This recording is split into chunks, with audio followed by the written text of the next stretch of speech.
மேட்டுப்பாளையத்தில் வைத்தியநாதர் தையல் நாயகி தாயார் மற்றும் 63 நாயன்மார்கள் சிலைகள் பிரதிஷ்டை செய்யப்பட்டு கும்பாபிஷேகம் வெகு விமரிசையாக நடைபெற்றது.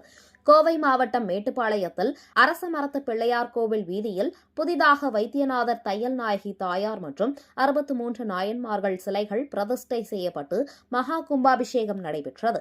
கும்பாபிஷேக விழாவையொட்டி நேற்றைய தினம் பவானி ஆற்றில் இருந்து புனித நீர் மற்றும் முளைப்பாரி எடுத்து வரப்பட்டு சிறப்பு பூஜைகள் நடத்தப்பட்டன.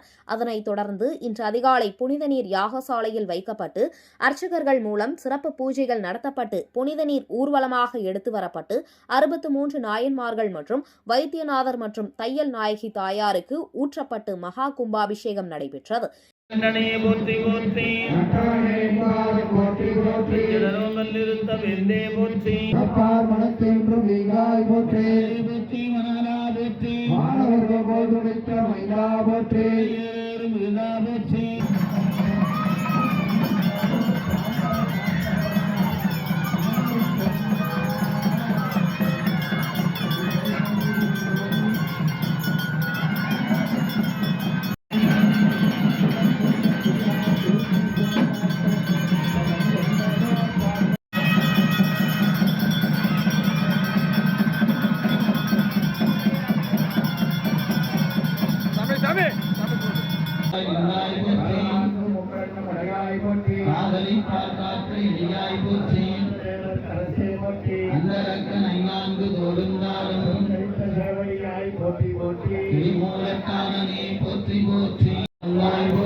இந்த நிகழ்ச்சியில் திரளான பக்தர்கள் கலந்து கொண்டு சுவாமி தரிசனம் செய்தனர்.